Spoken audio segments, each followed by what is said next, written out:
नमस्कार, मैं अभिषेक राज easy way coaching में आप सभी का हम स्वागत करते हैं। दोस्तों, अब हम पढ़ने जा रहे हैं पावर डिस्ट्रीब्यूशन के बारे में। हमने पावर ट्रांसमिशन पढ़ लिया है ना। ट्रांसमिशन के दौरान बहुत सारी चीजों को आपने देखा। अब बात आ रही है कि जो सब स्टेशन है ना, आपके मोहल्ले का जो सब स्टेशन होता है, चाहे एक गांव के आसपास सब स्टेशन बनाए जाते हैं। शहर में तो कई सारे सब स्टेशन बनाए जाते हैं। वहां से जब आपके घरों तक बिजली पहुंचाई जाती है, उस टर्मिनोलॉजी को हम समझते हैं कि कैसे बिजली आपके घरों तक पहुंचती है। ठीक है। तो कह रहा है कि विद्युत शक्ति का वितरण, इलेक्ट्रिकल पावर डिस्ट्रीब्यूशन, विद्युत शक्ति के उत्पादन केंद्र या उप केंद्र से उपभोक्ताओं तक पहुंचाने की प्रक्रिया को विद्युत वितरण प्रणाली कहते हैं। कह रहा है कि विद्युत शक्ति को उत्पादन केंद्र से उप केंद्र या उपभोक्ताओं तक पहुंचाने की जो प्रक्रिया होती है, उसको हम लोग क्या बोलते हैं? Electric power distribution. मतलब जो उपभोक्ता, जो कंज्यूमर होता है, वहां तक जो बिजली पहुंचती है, उसको डिस्ट्रीब्यूशन बोलते हैं, वितरण बोलते हैं। ठीक है। अब कह रहा है कि वितरण का मुख्य भाग, क्या मुख्य भाग है? तो पहला डिस्ट्रीब्यूशन स्टेशन होता है, जिस जहां पे वोल्टेज को हम लोग कम करते हैं। क्या करते हैं? स्टेप डाउन करते हैं। ठीक है। इसके बाद फीडर आता है। उप केंद्र से क्षेत्र तक विद्युत को पहुंचाने के लिए हम फीडर का इस्तेमाल करते हैं। इसके बाद डिस्ट्रीब्यूटर आता है। उपभोक्ताओं के क्षेत्र में वितरण करने के लिए हम क्या करते हैं? डिस्ट्रीब्यूटर का इस्तेमाल करते हैं। ये हमारा सर्विस मेंस आता है। उपभोक्ताओं के घर दुकान तक सप्लाई को देने के लिए हम सर्विस मेंस का इस्तेमाल करते हैं। और डिस्ट्रीब्यूशन ट्रांसफार्मर का इस्तेमाल करते हैं, जो 11 किलो वोल्ट को 400 वोल्ट या 230 वोल्ट में बदलने का काम करता है। ये छोटा सा डिटेल्स है जिसके थ्रू हम लोग इसका डिस्ट्रीब्यूशन को ऑपरेट करते हैं। लेकिन डिटेल्स में समझ लेते हैं क्या होता है। तो सबसे पहले समझिए कि भाई वितरण पद्धति का लेआउट क्या होता है। तो कह रहा कि डिस्ट्रीब्यूशन सिस्टम वह विद्युत प्रणाली है जो सब स्टेशन और कंज्यूमर के बीच स्थित होता है। कहाँ होता है? सब स्टेशन और कंज्यूमर के बीच स्थित होता है, जिसमें फीडर, डिस्ट्रीब्यूटर और सर्विसमैन का हम लोग इस्तेमाल करते हैं। ठीक है ना। इन तीन भागों से मिलकर इसको बनाया जाता है। तो सबसे पहले हम बात कर रहे हैं ट्रांसमिशन लाइन। ट्रांसमिशन लाइन कहाँ खत्म होता है? डिस्ट्रीब्यूशन सब स्टेशन के पास ये खत्म हो जाता है। ठीक है ना। और यहां से शुरू होता है प्राइमरी डिस्ट्रीब्यूशन, जो फीडर के माध्यम से डिस्ट्रीब्यूटर तक जाता है। ये होता है हमारा प्राइमरी डिस्ट्रीब्यूशन, ये वाला भाग। ठीक है। अब सेकेंडरी हमारा सर्विसमैन से शुरू होता है और कंज्यूमर तक जाता है। ठीक है। तो कह सकते हैं कि लेआउट की बात करें तो transmission line, distribution sub station, feeder, distributor, serviceman और कंज्यूमर। लास्ट यहाँ कंज्यूमर बैठा हुआ है, जो हम हैं और आप हैं, जो बिजली का उपभोग कर रहे हैं। ठीक है।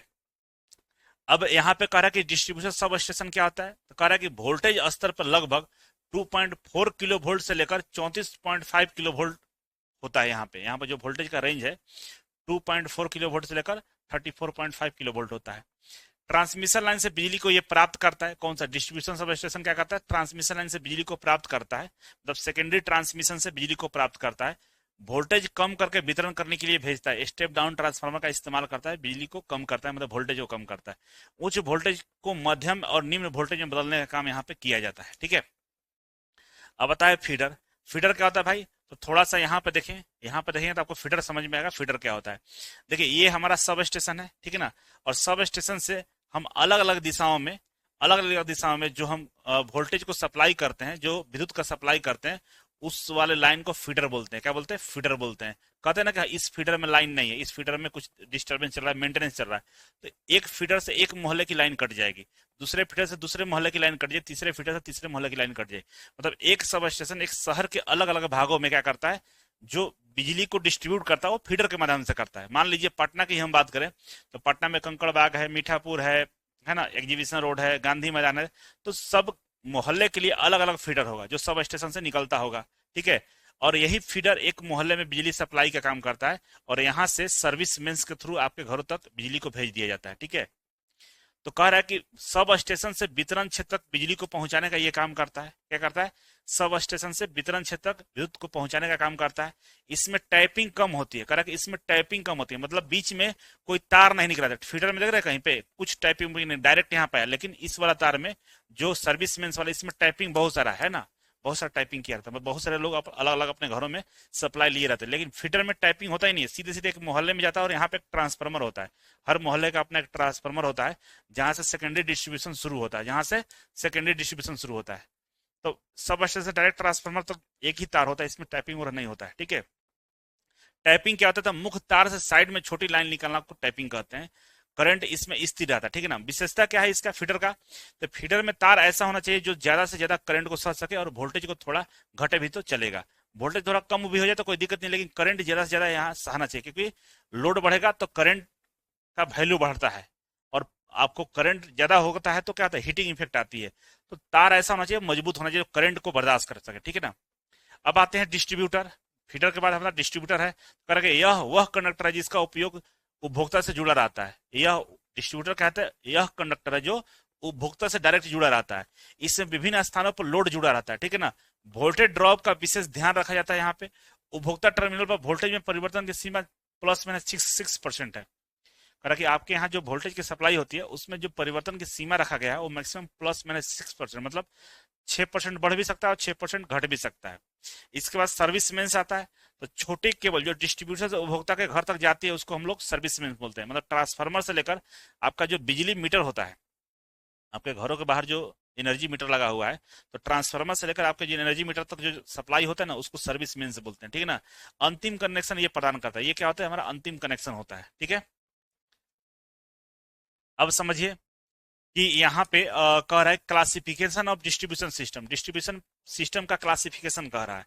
तो यहाँ पे वोल्टेज के आधार पे कह रहा है कि प्राइमरी डिस्ट्रीब्यूशन सिस्टम होता है और हमारा सेकेंडरी डिस्ट्रीब्यूशन सिस्टम होता है। प्राइमरी क्या होता है, तो कह रहा है कि वितरण सब स्टेशन से लेकर वितरण ट्रांसफार्मर के बीच के जो भाग होता है उसको हम लोग प्राइमरी सब स्टेशन बोलते हैं। मतलब जो शहर के अंदर जो सब स्टेशन है वहां से 11 किलो वोल्ट को हम भेजते हैं कहाँ, ट्रांसफार्मर तक।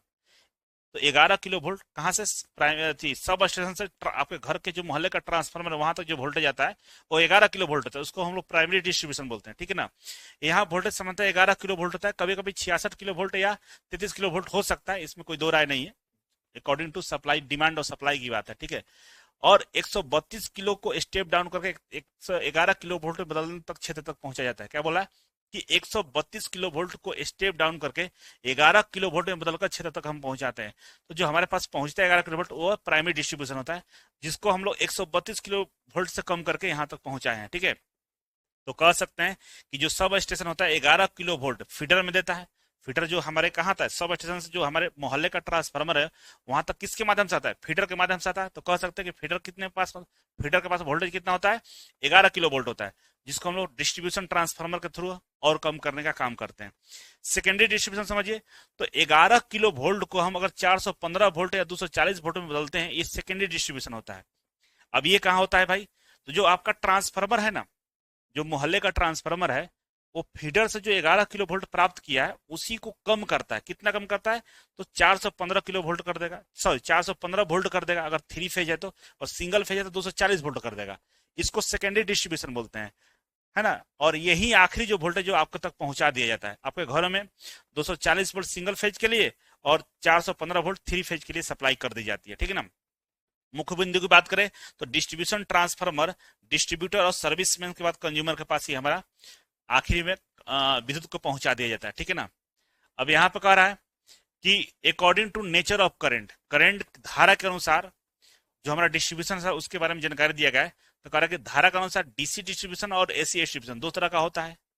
या तो भाई हमारा डायरेक्ट करंट आधारित डिस्ट्रीब्यूशन हो सकता है या अल्टरनेटिव करंट आधारित डिस्ट्रीब्यूशन हो सकता है।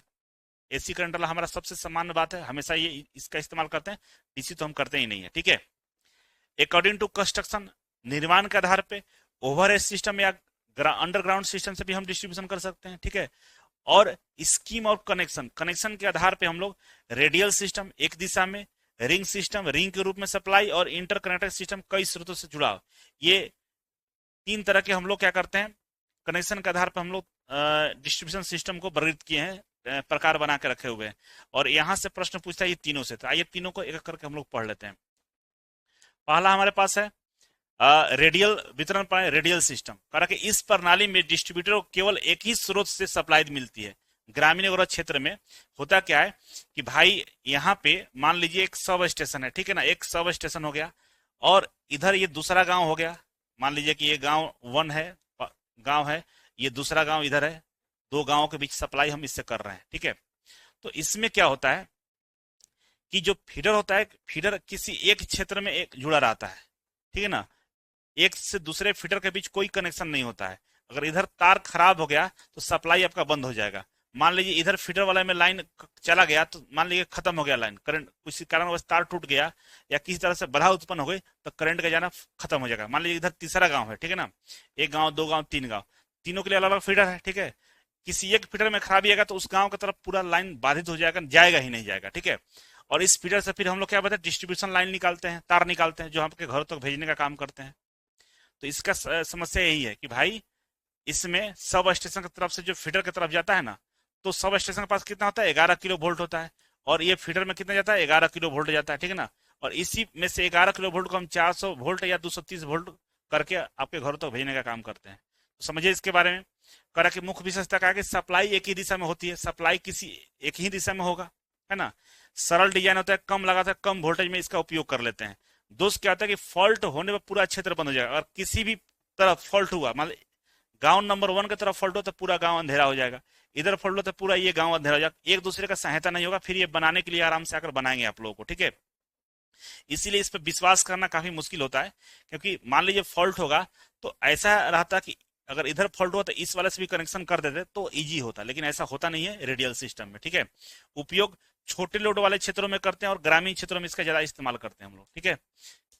नेक्स्ट है हमारा रिंग सिस्टम, है ना। तो डिस्ट्रीब्यूशन रिंग लूप के रूप में ये जुड़ा रहता है, रिंग के रूप में ये जुड़ा रहता है, रिंग मतलब लूप हो जाता है, एक पूरा लूप बन जाता है, ठीक है ना। ये पूरा लूप बना हुआ है। यहाँ देखिए एक सब स्टेशन है, ठीक है ना, ये क्या है, एक सब स्टेशन है। यहाँ से इधर फीडर है, इधर फीडर है और इधर फीडर है, ठीक है ना। और इस फीडर में एक लूप बना दिया गया है, ठीक है ना। एक क्या बना दिया, लूप बना दिया गया है, ठीक है। कह रहा कि प्रत्येक लोड को 2 दिशाओं में सप्लाई पा सकता है, प्रत्येक लोड 2 दिशाओं में सप्लाई पा सकता है। वोल्टेज ड्रॉप इसमें कम होता है, अधिक विश्वसनीय होता है। कैसे, मान लीजिए ये सब स्टेशन है और यहाँ से एक फीडर लाइन आया है और इस वाले भाग में हमने सप्लाई किया, ठीक है ना। और ये इधर गया है और एक इधर गया है, इधर सप्लाई जा रहा है हमारा और इधर सप्लाई जा रहा है, ठीक है। मान लीजिए किसी कारणवश अगर यहाँ पे ब्रेक हो जाता है ना, सप्लाई बाधित हो जाती है, तो ऐसा नहीं कि ये अंधेरा हो जाएगा, ठीक है, कुछ देर के लिए अंधेरा होगा, लेकिन ये रिंग टाइप है ना, इधर भी गया हुआ है, तो इधर से सप्लाई इसको दे सकता है, ठीक है। मान लीजिए इसमें सप्लाई देना है हमको, इधर कोई समस्या आ गया तो ये इधर से सप्लाई देकर, तो इधर से इसको सप्लाई देकर इसको चालू कर सकता है।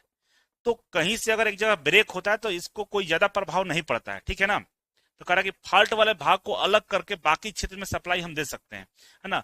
फॉल्ट वाले भाग को हम क्या कर देंगे, हटा देंगे और बाकी क्षेत्रों में सप्लाई हमारा कंटिन्यूअस जारी रहेगा, ठीक है। उपयोग कहाँ करते हैं, अधिक लोड वाले क्षेत्र में करते हैं और शहरों में इसका इस्तेमाल हम लोग करते हैं, ठीक है। नेक्स्ट है हमारा इंटरकनेक्टेड डिस्ट्रीब्यूशन सिस्टम। इंटरकनेक्टेड में क्या होता है कि भाई 2 सब स्टेशन जुड़े रहते हैं, S1 और S2, ये सब स्टेशन है S1 और S2, 2 सब स्टेशन का कनेक्शन हम अपना पूरे सिस्टम में करके रखते हैं, ठीक है। तो मान लीजिए ये सब स्टेशन से इधर सप्लाई आ रहा है, इस सब स्टेशन से इधर सप्लाई आ रहा है और ये सप्लाई चल रहा है ना, ये सप्लाई चल रहा है। इसमें होता है कि एक सब स्टेशन भी खराब हो जाएगा, पूरा सब स्टेशन ही खराब हो गया, तो इस वाले से पूरे क्षेत्र में हम सप्लाई दे सकते हैं, है ना। तो इमरजेंसी कंडीशन में काफी मतलब अच्छा तकनीकी माना जाता है। चाहे लोड बढ़ गया अचानक से, मान लीजिए कि क्षेत्र में लोड बहुत ज्यादा बढ़ गया, तो दोनों सब स्टेशन सप्लाई हम दे सकते हैं, तो लोड को मेंटेन भी कर सकते हैं, ठीक है। तो काफी अच्छा ये सिस्टम होता है। कर रहा है कि जब एक रिंग मेन फीडर 2 या 2 अधिक सब स्टेशन जुड़ा रहता है तो हम इसको बोलते हैं इंटरकनेक्टेड। एक 2 या 2 से अधिक, 2 या 2 से अधिक सब स्टेशन से जुड़ा रहता है, उसको हम इंटरकनेक्टेड सिस्टम बोलते हैं। इसमें फायदा क्या है कि एक से अधिक स्रोत से हमें बिजली प्राप्त होता है, ठीक है ना, अधिक स्थिरता होती है और पीक लोड में सहायक होता है। लोड बढ़ेगा तो हम दोनों सब स्टेशन का उपयोग करके हम बिजली को क्या करते हैं, सप्लाई कर सकते हैं। लाभ क्या है कि पावर निरंतर उपलब्ध रहेगा, कभी पावर आपको कटेगा नहीं। यहाँ पे पावर का लॉस भी होगा तो सप्लाई आपको डिमांड को पूरा कर दिया जाएगा। आपातकालीन में वैकल्पिक सप्लाई होती है, ऐसा होगा कि आपातकालीन आ गया, कोई एक हमारा सब स्टेशन खराब हो गया, तो भी हम इससे हम क्या कर सकते हैं, सप्लाई को दे सकते हैं। उपयोग कहाँ करते हैं, तो बड़े शहरों में करते हैं और औद्योगिक क्षेत्रों में करते हैं, जहां पे 1 सेकंड के लिए भी बिजली को काटा ही नहीं जाता है, समझ में आ रहा है ना। तो वहां हम इसका इस्तेमाल करते हैं, ठीक है। अब यहाँ पे एक टेबल बना दी है, इस टेबल को ध्यान में रखिएगा। टेबल क्या है कि आधार क्या है, सप्लाई स्रोत। रेडियल में क्या होता है, सप्लाई स्रोत एक होता है, रिंग मेन में भी एक ही होता है, लेकिन इंटरकनेक्टेड में सप्लाई स्रोत 2 या 2 से अधिक हो जाता है, ठीक है ना। अगर विश्वसनीयता की बात करें तो इसमें विश्वास करना बहुत कम ही विश्वास करना होता है, कम विश्वसनीय होता है। ये मध्यम विश्वसनीय होता है और ये अधिक विश्वसनीय होता है। लागत की बात करें तो लागत रेडियल में कम होता है, रिंग में थोड़ा मध्यम होता है और इसमें लागत अधिक होता है।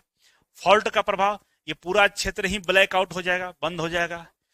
इसमें आंशिक रूप से बंद होगा, एक तरफ से सप्लाई हम दे सकते हैं और इसमें न्यूनतम प्रभाव पड़ता है, ये बंद होने का चांस बेहद ही कम होता है, ठीक है ना। अगर फॉल्ट आएगा तो ये नहीं बंद हो सकता है, ऐसा इसमें सिस्टम बनाया रहता है। ठीक है, और इस तरीके से आपका ट्रांसमिशन और डिस्ट्रीब्यूशन चैप्टर समाप्त हो चुका है।